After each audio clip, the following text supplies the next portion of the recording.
Atenção Polos EAD. Após o top de 5 segundos, mais educação, ciência e tecnologia no ar.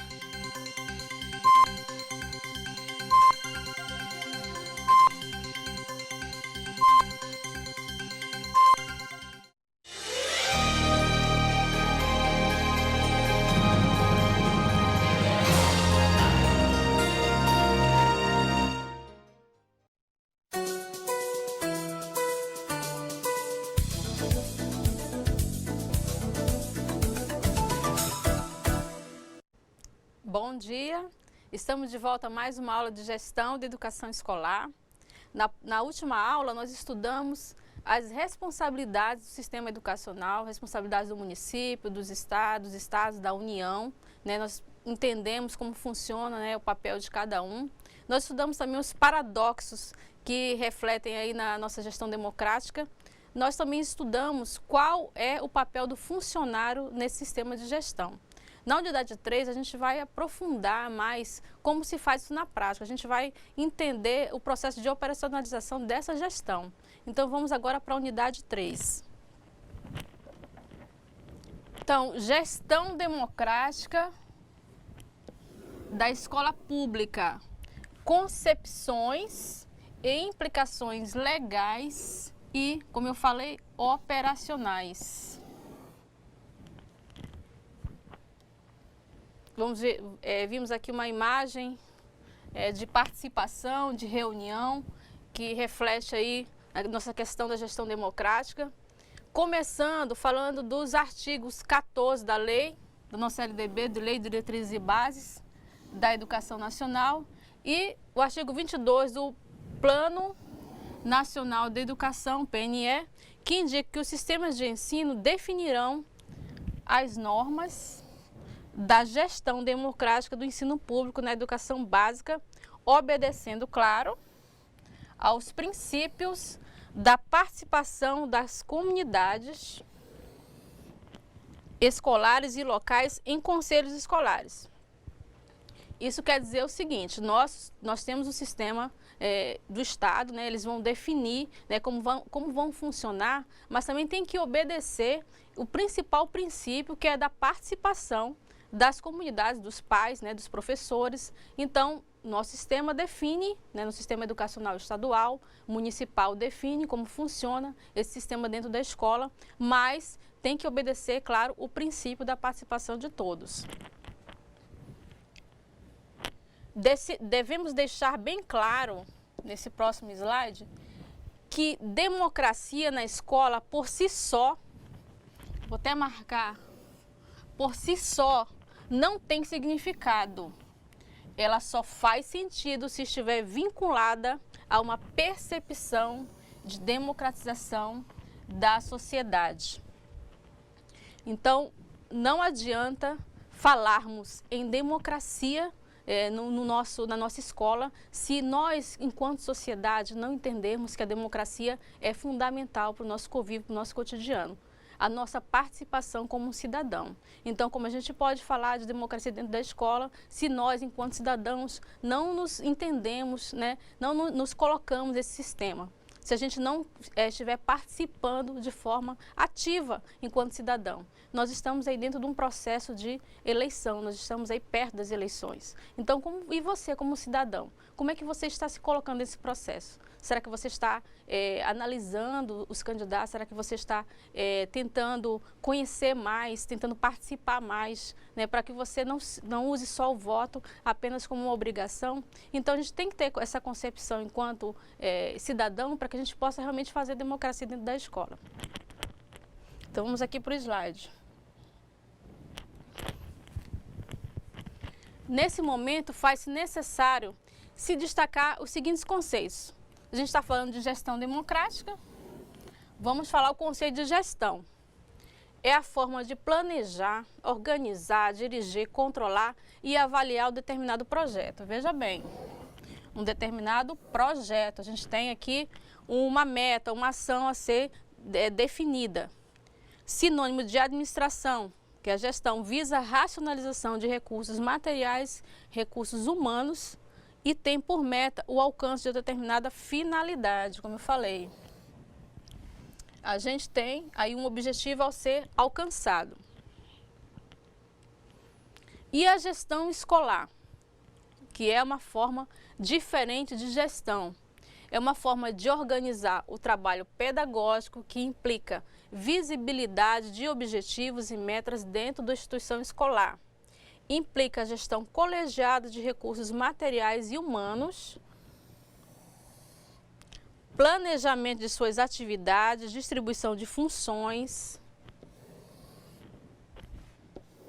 e atribuições na relação interpessoal de trabalho e partilha do poder. Vejam bem, é que a gestão escolar ela envolve muito mais do que gerir recursos financeiros, né? Ela envolve gerenciar recursos humanos, ela envolve partilha de poder. Então, isso não pode ser feito, o diretor, o gestor, ele não pode realizar tudo isso sozinho. Ele precisa partilhar todas essas atribuições, que são muitas. Então, a importância de conhecermos qual a função, o que a gente pode interferir para que a gente possa ajudar a gerenciar essa escola, ajudar a contribuir nessa organização. Então, são muitas atribuições que o gestor não pode tomar para si, sozinho. Ele precisa partilhar, ele precisa entender como funciona todo esse processo. E nós, funcionários, claro, precisamos estar juntos com ele. Então, a gestão escolar diz respeito a todos os aspectos da gestão colegiada e participativa da escola e na democratização da tomada de decisões. Que a gente vem entendendo que realmente isso está difícil, né? Muitas escolas têm dificuldade de partilhar, de democratizar algumas decisões. Essa tomada de decisões é um processo que realmente tem que ser construído, que não é fácil ser, não é de uma hora para outra. A participação dos profissionais da educação, dos pais, dos alunos e da comunidade nas atividades da escola. Esta é uma das competências do gestor escolar. Criar formas, vou marcar, criar formas de participação nas decisões educacionais da escola e na promoção de ações que contribuam com a comunidade na qual a escola está inserida. Vejam bem, partilhar decisões não é tarefa fácil, né? A gente sabe que muito tempo a gente passou com um sistema de gestão centralizadora. Então, o diretor ele é responsável por todas as decisões, chamavam os funcionários apenas para compartilhar o que já havia sido decidido. Então, é um processo a ser construído continuamente, né? Dia a dia, no cotidiano, né? O funcionário, às vezes, ele se pergunta de que forma eu posso participar, de que forma eu posso intervir nesse funcionamento da nossa escola, como é que eu posso expor a minha opinião sobre determinado assunto. Então, essas perguntas são algo que a gente vai ter que discutir no decorrer da disciplina. Nós temos algumas aulas que a gente vai colocar aí como o funcionário pode realmente compartilhar das decisões. Cabe ao gestor escolar buscar a participação dos diversos segmentos que compõem a escola, profissionais da educação, alunos, pais e comunidade. Desde o planejamento, na organização, execução do projeto político-pedagógico, que a gente tem que deixar bem enfatizado, pois ele é um instrumento de organização do coletivo e de como a escola pretende intervir na formação do educando. É a sua identidade, o elemento norteador de todas as atividades que serão desenvolvidas. Então, o PPP, ele é o que sistematiza todas as ações, o que a escola tem como missão, o que a escola tem como objetivo, onde a escola pretende chegar, está definido no PPP. Então, isso não pode ser definido de forma individual. O gestor ele não pode selecionar algumas pessoas e dizer, olha, não precisamos construir o PPP, sem a participação da comunidade, sem a participação dos funcionários. Então, como eu falei na outra aula, não seria a cara da escola, seria o espelho do diretor. A gente precisa trazer o coletivo para participar. Eu só posso me envolver quando eu participo. Então, esse trabalho de composição do PPP, ele é um trabalho demorado. Muitas escolas se eximem de trazer o coletivo para participar, porque realmente é demorado você trazer todas as pessoas para poder compor, para poder omitir opiniões, às vezes colocar opiniões que não estão de acordo com o que o gestor queria ouvir, né? Você caracterizar a comunidade, você realizar umas perguntas com os questionários, então isso tudo demanda tempo. Então, mas só que a gente não pode eximir a participação das pessoas, a gente não pode tirar esse direito que as pessoas têm, que a comunidade tem, de participar de um documento tão importante que é o PPP, que é o elemento norteador de toda a ação pedagógica da escola. Então, a democratização dos sistemas de ensino e da escola implica, portanto, o aprendizado e a vivência do exercício de participação e de tomada de decisão. Como eu falei, é um exercício mesmo. A gente tem aí um grande trabalho pela frente em fazer essa gestão democrática acontecer. Trata-se de processo a ser construído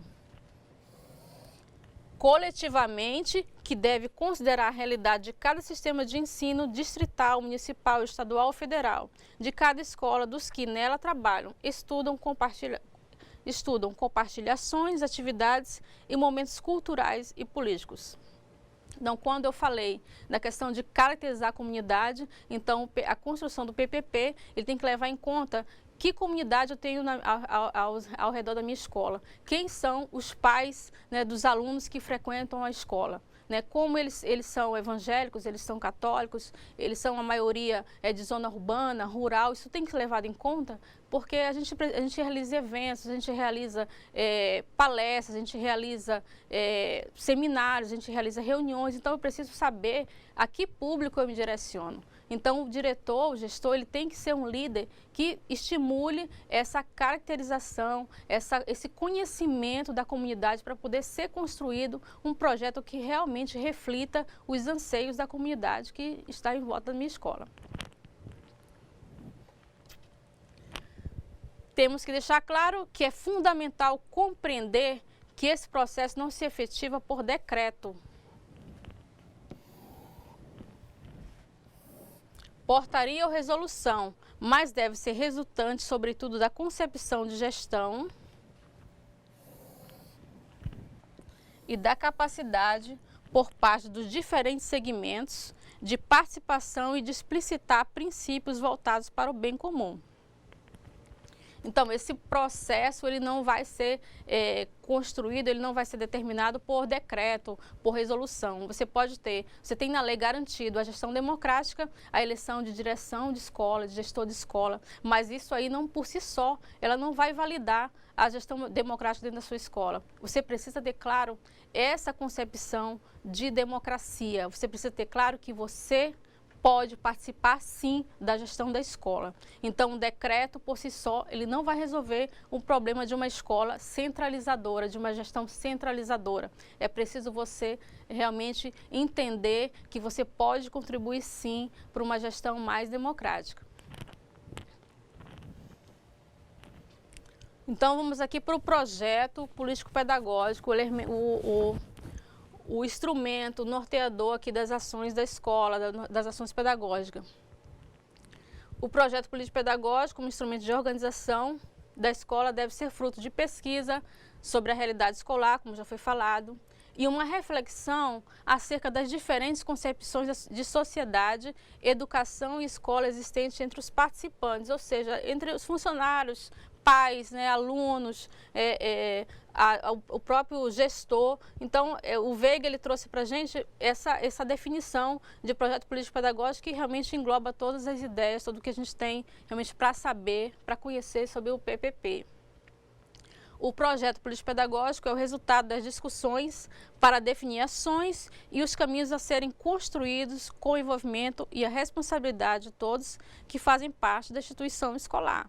Caminhos, ações, objetivos, não tudo dentro do projeto.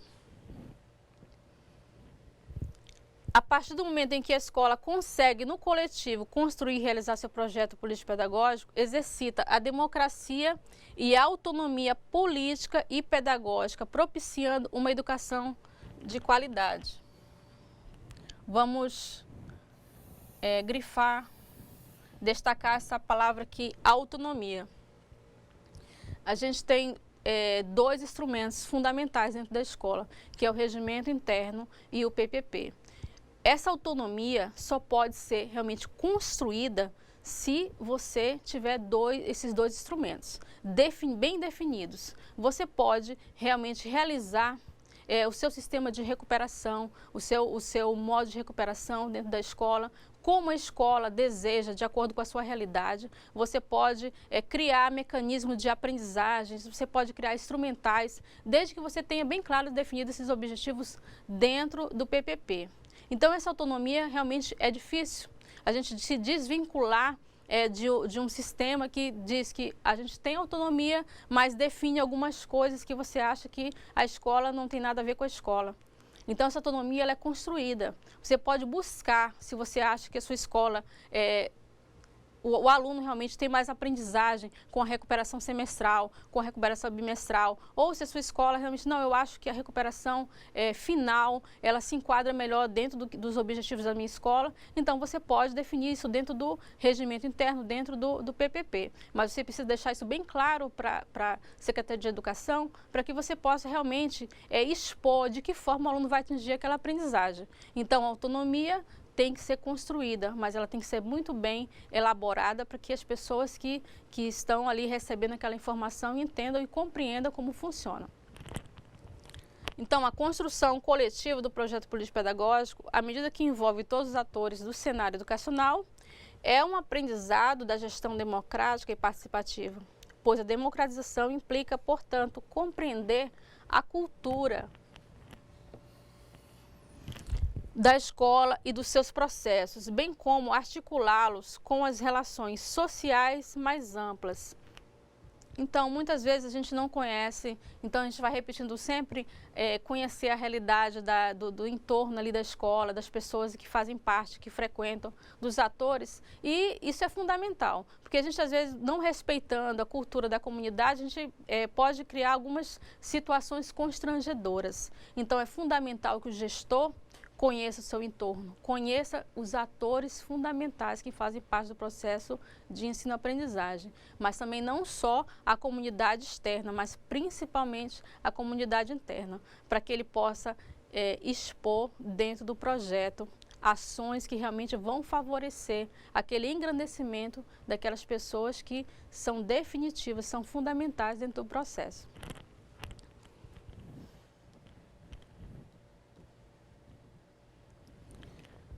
A compreensão dos processos culturais da escola envolve toda a comunidade local e escolar. Seus valores, princípios, atitudes, comportamentos, história e cultura. Nesse sentido, a gestão democrática contribui para democratizar as instituições e as práticas sociais. Veja bem, se eu tenho no meu entorno uma comunidade, na sua maioria, evangélica ou católica, a gente pode engrandecer essa cultura, ou se a comunidade ela é mais, todos são que moram no entorno são urbanos, né, centrais, a gente pode trazer atividades que vão enfatizar essa cultura. Então a gente tem que realmente priorizar, conhecer os atores que realmente fazem parte da nossa escola. Falando em projeto político-pedagógico, vamos conhecer a importância, né? A importância do projeto político-pedagógico e do trabalho coletivo na escola. Então, a gente tem a imagem aí, das pessoas aí na união, né? Claro que favorecendo sempre a escola. A união favorece, claro, a escola, o professor e a comunidade, né? É difícil a gente ter essa parceria, mas a gente está buscando isso para a gente poder realmente ter uma educação, claro, de qualidade.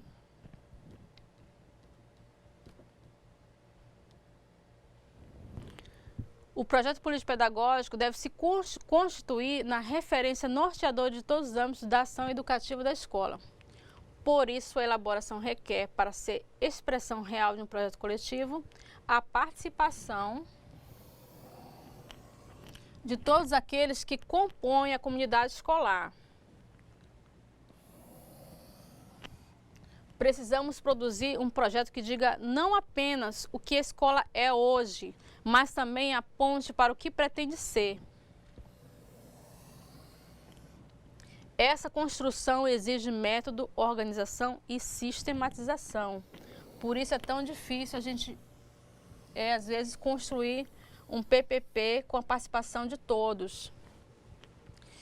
Eu só posso saber aonde eu quero ir se eu consigo ouvir os pais, se eu consigo ouvir a comunidade externa também. Então, às vezes, o que a escola, o que os professores, funcionários desejam, não é aquilo que a comunidade espera.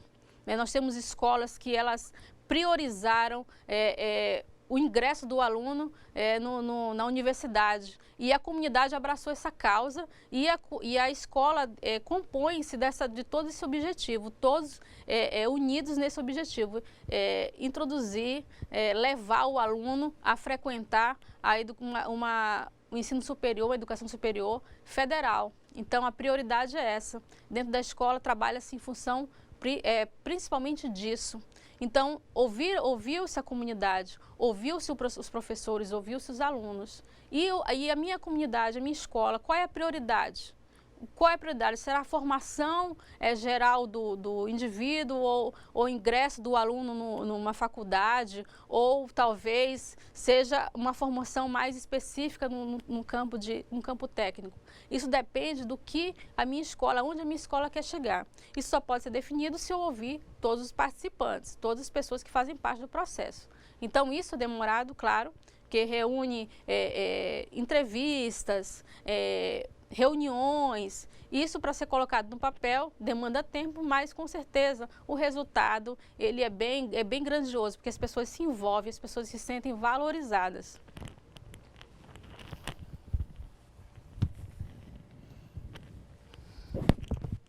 A discussão sobre o projeto político-pedagógico implica entendê-lo, portanto, como um dos principais instrumentos para a organização do trabalho e das atividades da escola, e particularmente para a definição de sua própria organização pedagógica. Sua construção deve ser coletiva, de forma a atender às necessidades da escola e da comunidade na qual se insere, as necessidades da escola e claro, da comunidade. Para organizar o projeto da escola, faz-se necessário pensar nas finalidades. Aí vem as finalidades cultural, política, social, profissional e humanísticas, as quais a escola se propõe, como alcançá-las e quais ações devem ser priorizadas. Então, foi o que eu falei. A gente tem que entender o que a escola propõe, o que a comunidade propõe para a escola, onde a escola quer chegar, para definir todas essas finalidades aí. Finalidade cultural. Visa preparar culturalmente os indivíduos para compreender melhor a sociedade em que vivem. A finalidade política e social busca formar os indivíduos para participarem politicamente na sociedade da qual fazem parte. A gente tem aí algumas escolas que realmente priorizam essa formação, essa finalidade, dão essa sustentabilidade aí para a escola, para os alunos, para poder ter um cidadão mais atuante. Finalidade de formação profissional.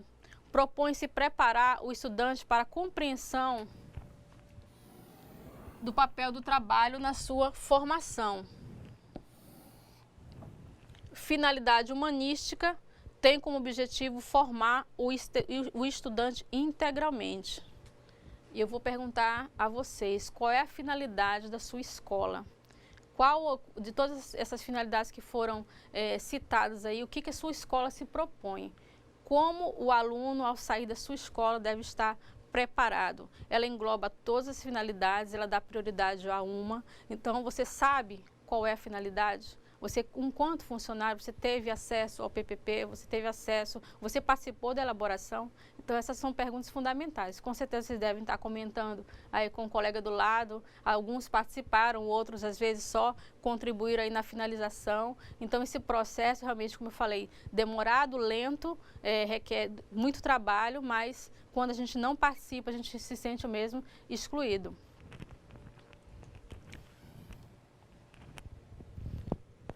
Bom, nós tivemos aí uma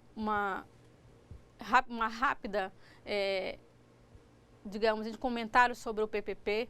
Nós falamos aí da importância da construção desse projeto tão importante para a escola. Nós entendemos que sem a participação do funcionário, dos professores, da comunidade, realmente a gente fica numa escola que não se compõe de forma democrática. A gente precisa tirar da cabeça que gestão democrática só se faz com eleição para a direção. Isso é apenas um dos quesitos fundamentais para a gente compor a gestão democrática. Eleição é um dos quesitos, mas a gestão democrática é algo que muito mais abrangente. A participação é o que define se você tem uma gestão democrática na sua escola ou não. Então, a gente vai ter outros assuntos na próxima aula e a gente espera aí que a gente possa engrandecer esse debate e reflita na sua escola aí como se compõe a gestão da sua escola, ok? Um bom dia para todos e até a próxima aula.